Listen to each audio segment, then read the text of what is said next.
రిటేక్. ఇప్పటి వరకు మిసైల్స్, డ్రోన్స్ని చూసే ఉంటారు. కానీ ఇప్పుడు రష్యా సముద్ర గర్భంలో ఒక సూపర్ పవర్ను రంగంలోకి దించింది. అదే సీ డెవిల్. దీని స్పీడ్తో టార్గెట్ అస్సలు మిస్ కాదు. పవర్తో శత్రువుల నౌకలు నామరూపాలు లేకుండా పోతాయి. ఇంతకీ ఏంటి ఈ సీ డెవిల్? ఇది సముద్రంలో ప్రయాణించే డ్రోనా? ఈ పవర్ఫుల్ సీ డెవిల్ గురించి షాకింగ్ ఫ్యాక్ట్స్ మీకోసం. హలో, నమస్తే, వెల్కమ్ టు ఆర్టీవీ. నేను సచిన్.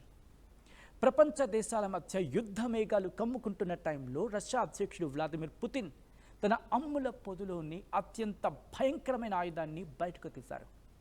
మనం ఇప్పటి వరకు ఆకాశం నుంచి వచ్చే మిజైల్స్ను చూసాం, బోర్డర్స్లో మోహరించే ట్యాంక్స్ని చూసాం. కానీ ఈ ఆయుధం వీటన్నిటికంటే చాలా డిఫరెంట్ అండ్ డేంజర్. ఇది ఆకాశం నుంచి రాదు, భూమి మీద నుంచి కూడా కాదు. సముద్ర గర్భంలో కొన్ని వేల అడుగుల లోతులో శత్రువు కంటికి చిక్కకుండా దూసుకొస్తుంది. దాని పేరే పోసిడాన్. ఇది పాశ్చాత్య దేశాలు క్యూట్గా సీ డెవిల్ అని పిలుచుకుంటూ ఉంటాయి దీన్ని. ఈ సీ డెవిల్ ఆలోచన నిన్న మొన్నటిది కాదు. దీని మూలాలు ఏకంగా 1950ల నాటివి, అంటే సోవియట్ యూనియన్ కాలంలో ఉన్నాయన్నమాట.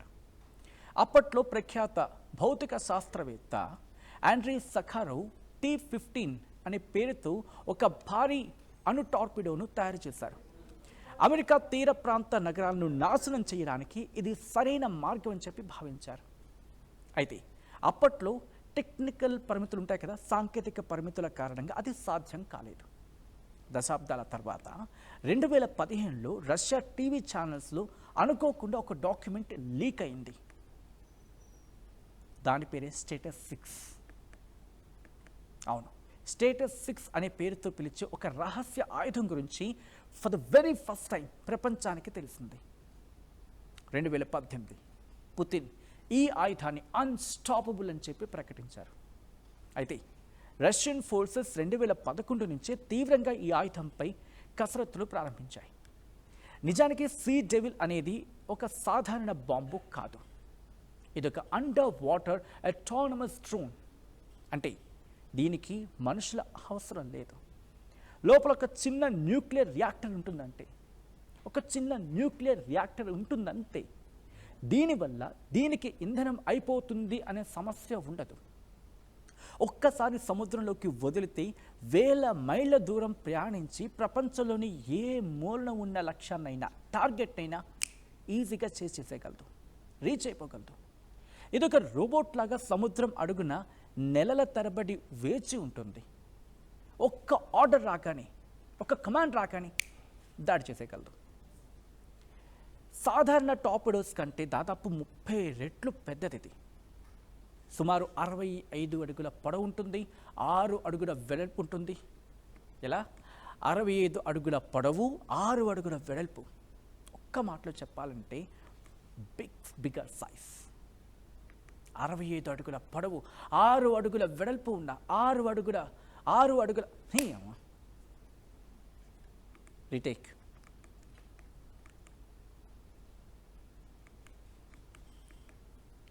సుమారు 65 అడుగుల పొడవు, 6 అడుగుల వెడల్పు ఉన్న డ్రోన్ ఇది. ఒక భారీ బస్సు కంటే కూడా పెద్దదిగా ఉంటుంది. దీని బరువు దాదాపు 100 టన్నులు. అందుకే రష్యా దీన్ని అన్స్టాపబుల్ అని పిలుచుకుంటుంది. దీని లోపల ఉండే ఆర్టిఫిషియల్ ఇంటెలిజెన్స్ సముద్రం లోపల ఉన్న అడ్డంకులను గుర్తించేస్తూ ఉంటుంది. శత్రువుల రాడార్స్కి దొరకకుండా తన దారిని తానే వెతుక్కుంటూ లక్ష్యం వైపు దూసుకు వెళ్ళిపోవడం దీని స్పెషాలిటీ. దీని ఉనికిని కనిపెట్టడం శత్రువులకు దాదాపు అసాధ్యం. ప్రస్తుతం ప్రపంచంలోని అత్యంత శక్తివంతమైన సబ్మరైన్స్ కూడా సముద్రం లోపల 500 నుంచి 600 మీటర్ల లోతు వరకు మాత్రమే వెళ్ళగలవు. కానీ రష్యా సీ డెవిల్ ఏకంగా 1000 మీటర్ల లోతులోకి వెళ్ళి ప్రయాణించగలదు, ట్రావెల్ చేయగలదు. అక్కడ వాటర్ ప్రెషర్ ఊహించలేనంత ఎక్కువగా ఉంటుంది. ఆ ప్రెషర్ని తట్టుకోవడానికి రష్యా దీని బాడీని ప్రత్యేకమైన టైటానియం మిశ్రమంతో తయారు చేయించింది. ఇంత లోతులో ప్రయాణించడం వల్ల దీనికి అదనపు శక్తి లభిస్తుంది. సముద్రం ఉపరితలం మీద ఉండే రాడార్స్ లేకపోతే సోనార్ సిస్టమ్స్. ఇంత లోతులో ఉన్న చిన్న డ్రోన్స్ను అస్సలు గుర్తించలేవు.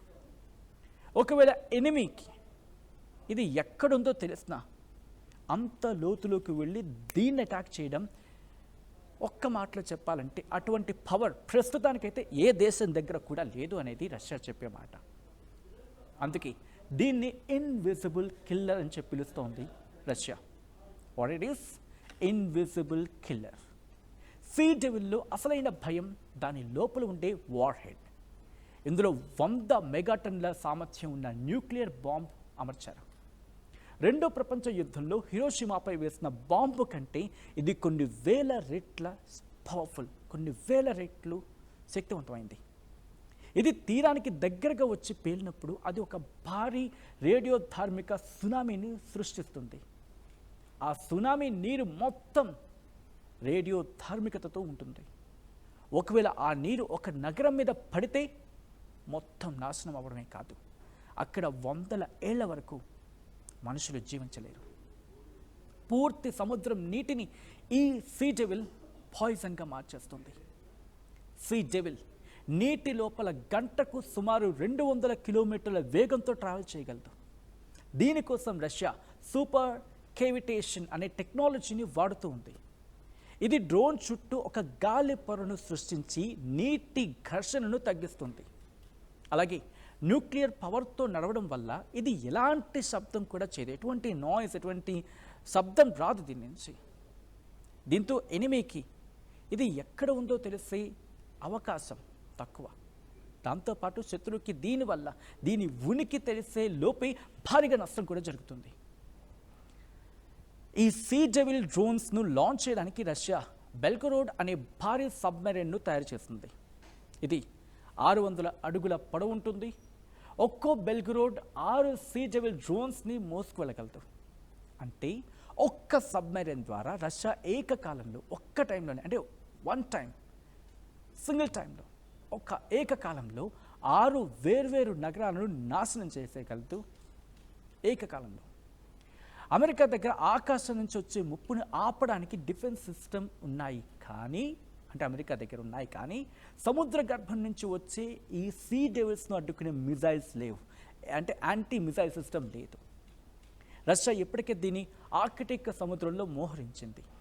తన బార్డర్లో ఎవరైనా వేలు పెట్టి కెలికితే ఈ ఆయుధంతో దాడి చేసేస్తామని చెప్పి రష్యా ఇప్పుడు హెచ్చరిస్తూ ఉంది. అంటే రష్యాకు చెందిన ఒక్క సబ్మెరైన్ బయలుదేరితే అది అమెరికా, బ్రిటన్ లాంటి దేశాల్లోని 6 ప్రధాన తీర ప్రాంత నగరాలను ఏకకాలంలో నామరూపాలు లేకుండా చేయగలదు. ఇది రష్యాకు సెకండ్ స్ట్రైక్ సామర్థ్యాన్ని ఇస్తుంది.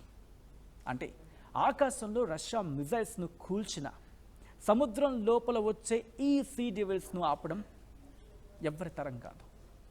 అమెరికా దగ్గర ప్రపంచంలోని అత్యుత్తమమైన మిజైల్ డిఫెన్స్ సిస్టమ్ ఉంది. ఆకాశం నుంచి వచ్చే మిజైల్స్ని అవి గాల్లోనే పేల్చేయగలం.